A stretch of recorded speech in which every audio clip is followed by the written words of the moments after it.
stay focused. Gotta stay focused. Gotta calm down. Gotta relax. Gotta control it. Gotta control it. Grand Rising, beautiful people. This is Kiki in the house, coming to you with love and light and positivity. So, this past couple of days been pretty hectic. Still transitioning from one place to another. Ran into a lot of challenges, but I will prevail. I am not going to let it get the best of me. And I'm just trying to look at my end goal, because we are able to manifest things, and I just want to manifest peace and success. So I wanted to come on real quick and do a video about our energy and about these labels that exist today. First off, today is my anniversary. So legally, I'm still tied to my husband. Now soon will be my ex-husband. I mean, love is there, but it's like when you get to a certain point, certain stage, it's just another day. What a title. But it is time for me to move on. It is. It's time for both of us to grow, expand, learn more about life. You know, it ran its course. But that's not what I really want to focus on. So I want to talk about energy. When you are put in a position, in an unexpected position, and you don't have the foundation of knowing yourself, knowing your self-worth, knowing about your ancestry, history, knowing how they connected, how they survived, because a lot of things started to evolve and change over time. A lot of thoughts, a lot of technology kind of been created to program us to think and perceive things a certain way. So I'm talking about way beyond that. When you know your history, you know your true bloodline, you know what works for you, what doesn't, even from the foods you eat, from the people you hang around. But the energy that you develop, right? So say, okay, let's take a fresh newborn baby. Most likely the baby haven't developed a character yet, meaning they have, a genetic imprint, but they don't know how to have an attitude or be bitchy or want to fight somebody. They know how to scream and cry when they want to, achieve a goal. They want something, either milk or want to be cuddled or need to be burped or a diaper need to be changed. But as far as like, I haven't seen yet two babies, I'm saying like newborn babies, come out and say, you know what? I'm finna look for another newborn baby and beat they bitch ass. Like I never seen and heard of anything like that. So to me, I feel like our environment, our upbringing is what shaped our thoughts and our attitude and the way we do things and how we do things. So I'm going to say me. I'm going to use me for an example. Like I said, I'm not ashamed to talk about my mistakes, my flaws, my past, because I learned to accept it, embrace it, and use it to my advantage. I leave what doesn't work and I take what does. Okay. So as far back as I can remember, I was in probably going to first grade. So between kindergarten and first grade, I was very, very, very attached to my mom. I can remember having meltdowns, and it took them hours to get me to calm down. My mom used to drop me off to kindergarten, back in Miami. And it was a ghetto kindergarten school, but it was like, I just did not want to be there. I mean, when we had recess, the teachers go outside, talk about each other, smoking cigarettes, dropping ashes on the kids every time the kids run by. So I'm like, I can't do this. But anyway, eventually, my mom ended up finding a friend that, she lived a couple of houses up the street. And, hold on, y'all. Okay, so, sorry, I had to take a phone call, and now I got to regroup, get my thoughts back in order. So basically, yes, my mom ran into a neighbor, and she had a little girl around the same age as me. And, my mom was so excited to finding someone that I can play with, because at the time I was the only child. And so she used to let me go over and play with the little girl. The little girl was very spoiled. She had a lot of toys. She did have an older brother, but I think they were like 10 years apart. So, she was basically just by herself playing. And of course she had her parents, her mom and dad, both in the household. So when I used to come over, sometimes she would be a little bossy with her stuff, but then it's like, she would be like, okay, well, if you do this, then I'll let you play with this. So she kind of used that to her advantage. I mean, it's amazing. At an early age, she already kind of knew how to play the game, run the game. But anyway, it was one particular night she begged for me to spend the night. I wasn't really too excited about spending the night. I really wanted to be with my mom, but I said, hey, since she's so excited and wanted me to spend the night, I'll go ahead and spend the night. So when I stayed over with her, we watched movies, we ate popcorn and pillow fights, and just had a lot of fun. So towards the end, of course, we had to shut down for bed. And if I'm not mistaken, it had to be around 11:30. And I was exhausted because, like I said, I wasn't used to really spending the night over anybody's house. So I was trying to go to sleep, but she insisted on staying up. The girl, her name was Keisha. Yeah, I don't know why it took a minute for it to come back to me, but she wanted me to stay awake. And so, um, I tried my best to stay up, but it was hard. And then she got up out of bed. I do remember that. And she went into the kitchen, and I'm like, what you about to do? And she was like, I hear something. And I'm like, what? I don't want to get up because I was kind of scared. I'm like, what you heard? What are you hearing? And so she was like, follow me, come with me, come with me. So I followed her, and her mom's bedroom was right next to the kitchen. And so when she walked over to her mom's door, I guess she heard her parents up, and it sounded like they was laughing or whatever. I didn't know what they was doing, but she was able to peek through a keyhole because it was like an old fashioned type of door, and you can actually see pretty good, like when you peep in the keyhole.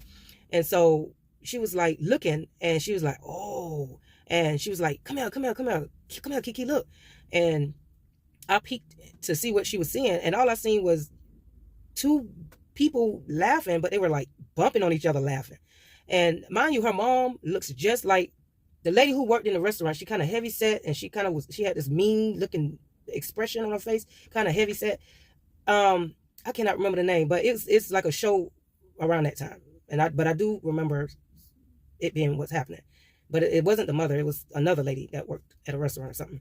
But anyway, so I couldn't understand what was going on when I peeked. I just seen, like I said, I was too young to really understand. But as I think about it now, I'm like, oh, they were getting their freak on, but they had clothes on. So that's why I couldn't really tell what was going on. But the problem is, soon as the girl finished looking and peeking at her mama, we went back to the room, and we slept in the same bed. She had like a full-size bed. So she slept at the top, I slept at the bottom. So I was like, okay, well, now we back in the bed and I can go back to sleep. But no, this girl wanted to experiment with me while, I was over there. Like, I couldn't go to sleep because she wanted to hump my leg. And I'm like, what are you doing? I did not feel comfortable at all. I was so aggravated and just annoyed with her trying to hump on me. Then she was trying to feel on me. And then I kind of was like, I ain't coming back. I ain't coming back over here. So eventually she stopped bothering me. She went to sleep. I went to sleep. And then like the following day, she kind of woke up with an attitude. And I'm like, oh, I don't want her to be mad at me. But at the same time, it's like, I don't want her messing with me like that. And so when we were sitting down at the table eating breakfast, it's like I remember it so vividly. I don't know why. All of my old school childhood memories, it's like they've been refreshed in my brain. I don't know if it's from my fasting or my special retreat trip. I don't know. But we were sitting at the table, and I was, I asked her, can we watch cartoons or what she want to do? And she had a real nasty attitude toward me. And her brother overheard it. And so her brother went and told the mom. He was like, Mama, she doing it again. She being nasty toward her friends or whatever. And so her mama was like, well, what need to happen? What need to happen? And so I'm like trying to figure out, okay, what's about to take place? What's going on? What need to happen? And so her mama called the daddy out the room. She was like, Johnny. And he came out the room. And all I know is she gave him the cue or some type of signal. And he took that belt off like he was like a expert. Like that belt just slid across his waist like butter. And all I know is she jumped up and tried to haul her because she was pretty thick and heavy and strong to be a little girl. But it took 3 people pretty much to hold her down. So her brother had to grab her. Then the mama had to grab her. And then the daddy came over and he went to work on her ass with that belt. Oh my God. I was like traumatized because I didn't know whether to help her, whether to scream and run. And she was getting a killing. They beat that girl like she was a runaway slave. And I was so like shocked. I never seen anything like that. I ain't never have a whooping. Now, I done got some whoopings, but that was a whole nother level of a whooping.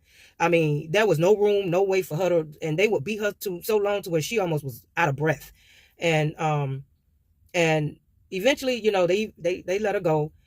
She kind of went in her room and kind of calmed down. I stayed out in the living room watching TV, shaking, hoping that I don't say nothing and do nothing wrong because I didn't know they were going to beat my ass next. But I think, if I'm not mistaken, that was the last time I spent the night at that girl's house. But the thing is, it left an imprint on me. It was like, it shaped the way I interacted with people and my friends. I mean, at an early age, I said to myself, I would never snitch on my friends, or I would never get them in trouble. I will always try to protect them and have their back.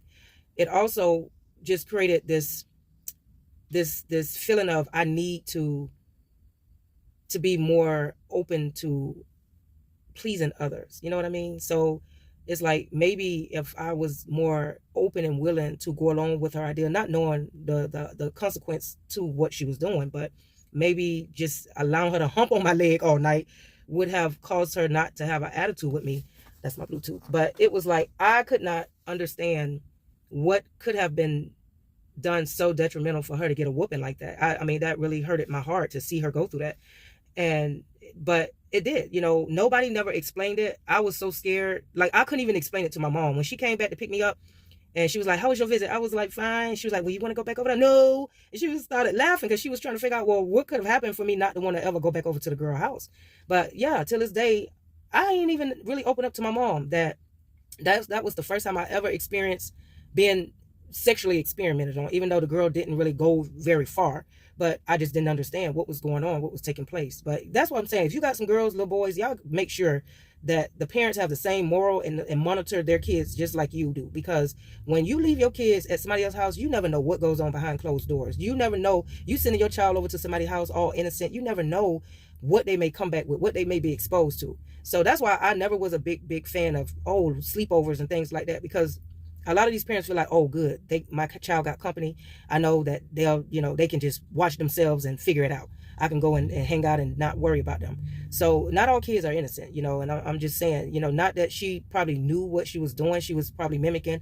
Keisha was probably mimicking what her parents was doing. But like I said, that kind of left a long-lasting imprint. And that was way back before I even really got started in school good. But with that being said, I just wanted people to understand that our childhood trauma shaped a lot of our behavior in our current lives. And as much as people say you need to leave stuff in the past, you need to leave stuff alone, if you don't go back and face the shadow side, you're not going to be able to heal. You got to process things. You got to unravel, understand what the other person could have been thinking, what they could have been exposed to. That way you can release it. You can forgive them, release it, forgive yourself for not knowing what to do in an unexpected situation. But with that being said, and I know I've been through some trauma, y'all. I know I've been through some crap. But the thing that I'm proud of myself is I'm healing from it, and I'm not allowing it to break me down to the point to where now I'm going to go and repeat the same behaviors. I never repeated none of the behaviors that I've been exposed to. I always try to understand, okay, what is the lesson behind this? What is it that they're getting out of this? How is this benefiting them? And, do they have any conscience? Or do they, that's what I always try to do. Because like I said, hurt people, but it doesn't make it okay. But to fast forward, I've been through counseling. I've been through a lot of things. But at the end of the day, you have the power to heal yourself. Yes, they can give you the tools, the guidance. But I'm going to tell you, spirituality hit me the hardest. It helped me more than any counseling and depressant pills and any prayers that I've been through all my life. My ancestors been protecting me through a lot, because a lot of girls don't recover from traumatic sexual experiences. A lot of girls go through depression so bad to where they just commit suicide. A lot of girls end up trying to drink the pain away, smoke the pain away, sex the pain away. I know that I did pick up an addiction, and I believe it was an addiction to finding love. I felt like that was the main key that was missing. I wanted to know how it feels to get a hug from your parents every night, how to get a kiss on your forehead when you fall down and scrape your knee, how to get encouragement even though you probably didn't make a team that you tried out for, or you probably didn't get AB on the roll. It's like those are the things that I longed for and try to find in everybody else outside of my household, because I never received it. And not that I have any resentment for my family members or my parents, but I knew that I was missing something in my life. And so that shaped my thoughts and my behavior patterns. That made me go after people that was missing the same thing. Because what happens is when we develop a certain lack or a certain type of mindset, or we put out a certain energy, even as little as a child, we attract those same people in our lives. So like for an example, my kids, I kind of sheltered them in a lot of ways too, because that's kind of how I was. But it made me angry. It made me resent being just in my household, because it's like I couldn't really go out and learn about life and have fun. I was just restricted to church, school, and home.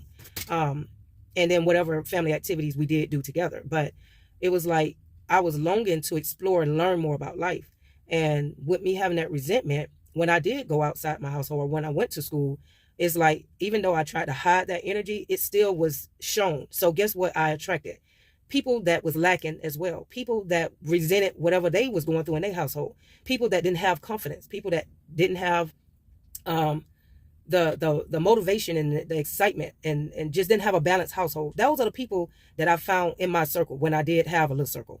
Most of the time I try to be a loner, but it's kind of hard to do that throughout your whole years in school, just chilling by yourself. But that's what I wanted to really get you to understand. I want you guys to look at my story because that's how I learned. That's how I heal. If you're stuck, you don't know what the hell going on in your life, and you're too busy to sit down and really figure out what's going wrong, you got to look at your energy. You got to look at your upbringing. Whatever you're lacking, if you did not heal from that, you did not learn a lesson from that, most likely you're going to keep repeating that same behavior year after year after year. So throughout my years, like I said, I used to attract girls that always tried to get validation, always wanted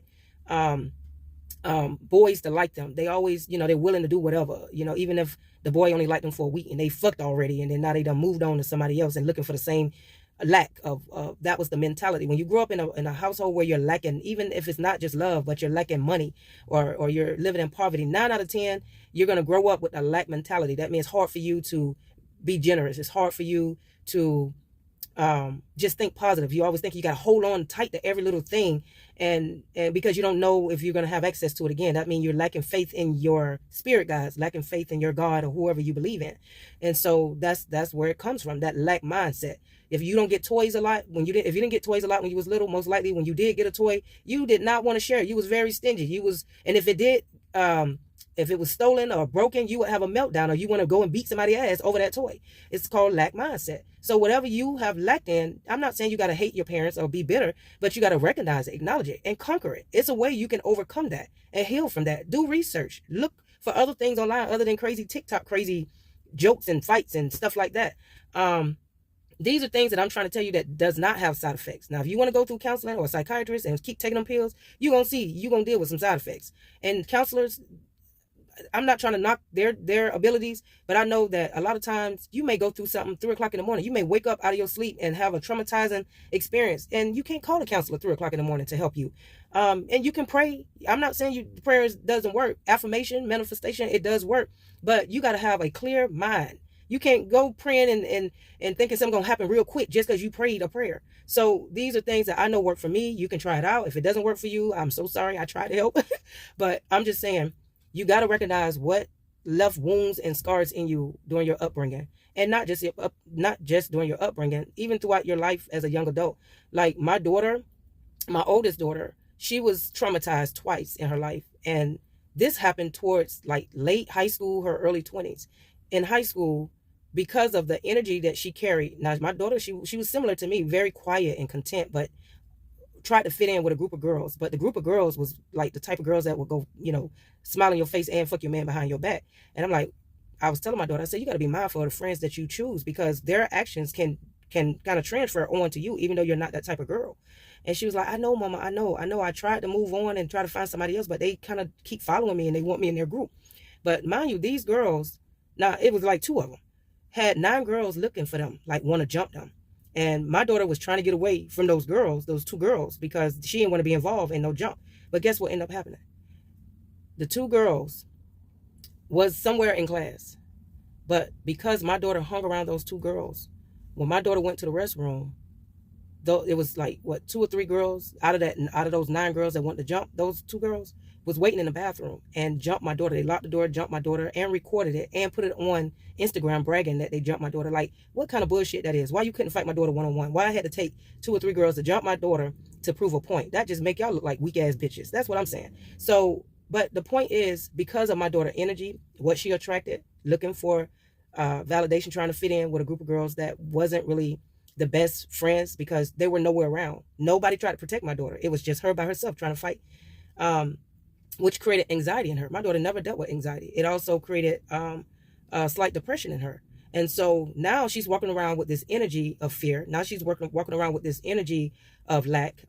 And then now she got to work that out, because as much as I try to guide her with my words, it's got to be her mindset and her motivation to want to fix that problem. But then not too long ago, now she's an adult. She graduated high school, did really well. She was she's working with elderly people and doing pretty well. But then she had decided to take a lunch break one day, and she went to go sit at a park in a nice area, not a ghetto area, really nice area where a lot of elderly old people live. And while she was sitting in the car, this black guy, just recently released from prison, came up to her and tried to threaten her with a knife. Luckily, she was sitting in her car and locked the door and she drove off. But before this guy, and this is where I told y'all where bad things bring blessings. This same guy, when he got out of prison, he robbed his house. He broke into one of these people's houses not too far from where my daughter was sitting. Then right after he robbed the people, he saw this white woman jogging through the neighborhood. And he grabbed her and choked her out till she passed out. So I don't know if he stole something from her, but you know, he just choked her out and left her. Then he ran into my daughter. That's when my daughter was able to drive off, because he tried to put his hand through her window with the knife, and she tried to drive off, and he had to hurry up and snatch his hand out the window before he get drugged down the road, and she ended up calling the police. And that's when he was caught, because, you know, the police was called, because he would have just been on a rampage, just going around trying to go after different women or victims. So now he's back in prison. I'm pretty sure he's going to be there for a while because he was just released. But the whole point behind that is, I'm not saying you can be positive and still go through experiences. That's a part of life. We're all here for a purpose, whether we got to go through, whether we got to be the victim, or whether, you know, we are a witness. We got to go through the lesson and gain something from it, and then go and teach others. You know, that's pretty much how I'm seeing it so far. Because if you sit and you dwell in all the bad things that happen, then that just brings you down. So you got to look at it as a lesson, and you survived, and now you got the ability to go and make a new change and take it and make it a teachable moment. So with that being said, be mindful of the energy that you carry, and don't let people dictate your energy. I myself went through a lot of trauma growing up. I walked around with that energy of self-pity and just angry with the world, because I'm like, why me? Oh, why me? And I tried not to sit in this cry me a river type of mentality. But then when I ran into my husband,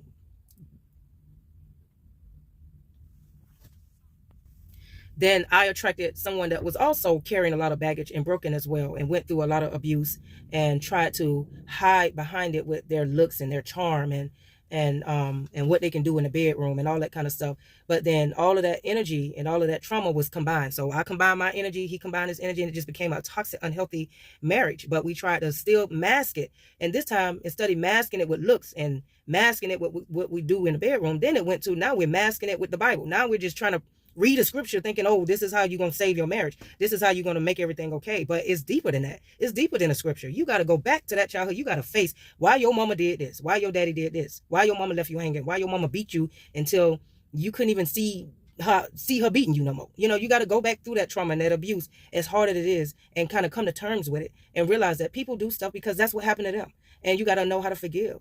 I forgive, but then I know what's not for me anymore. And that's the thing. That's what my ex just recently was telling me about. Like, you know, I slept, I cheated only one time, but I know that is more than once. Once you feel like you got away with it, and it been years later, you just not saying, I know it ain't just no one time. I ain't slow. Now I may walk slow and I may move slow, but I ain't mentally slow.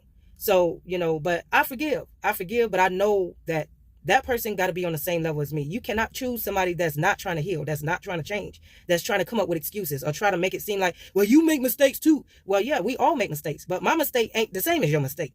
If I said something that was offensive, it's not the same as, okay, let me go and vent to somebody on my job and fuck them at the same time. Like, those are two different types of mistakes. So the thing is, you got to learn how to release what does not serve you, no matter how hard it is, no matter how many hearts you got to break.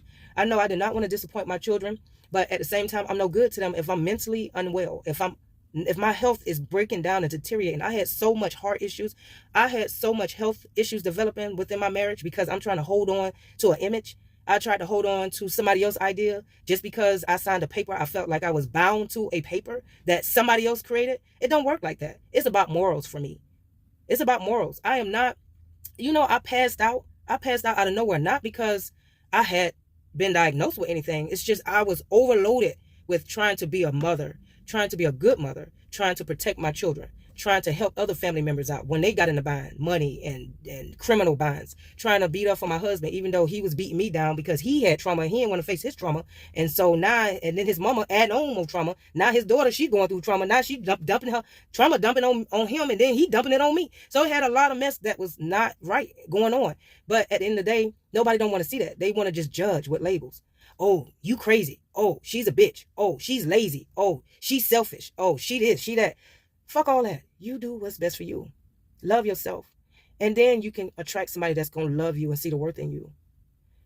Don't try to heal and save anybody unless they're wanting to be saved and healed. Don't chase anybody down that don't want to be in your life and do right. Don't do it. It's not worth it. It's not worth it. Love yourself. You are beautiful. You are handsome. You can do wonderful things. You can make a difference in this world no matter how chaotic it is. Just your little bit of action made a difference some kind of way. You're not here by mistake. These are the words that a lot of people don't hear, but it is meaningful and it's real. And if you haven't heard it from anybody else, just remember Kiki said it to you. Yes, you make mistakes. Yeah, you probably got a high body count. Yeah, you probably sick with something. Yes, you probably lost a lot. Probably did a lot of things you regret, but you are important. You are still needed. You signed that contract. So show your spiritual ancestors, show your God that you can become a soldier and you can fight through the spiritual warfare. So with that being said, love, I want y'all to be encouraged and don't give up. Don't give up. No matter how many things you go through, it doesn't matter what you lost in your life. Doesn't matter what you gain. Don't let it change the true you. You know, I just ran into a vehicle issue. Just traveling up and down the road, trying to beat up for my kids. And my vehicle was like, fuck this, I need a break. But you know what? I'm still smiling because I know when one thing go wrong, when one door closed, another will open. So it's just all about your mindset. And things will work out. I promise you. Just change your mindset. All right. Peace out, loves. Gotta stay focused. Gotta stay focused. Gotta calm down. Gotta relax. Gotta control it. Gotta control it. Be in my zone. Be in your zone. Be in your zone. Gotta find a cure. Gotta find a cure. A way to calm down. A way to calm down. Be human again. Be human again. Gross again. Gotta find a way for a mind to stay. Misunderstood.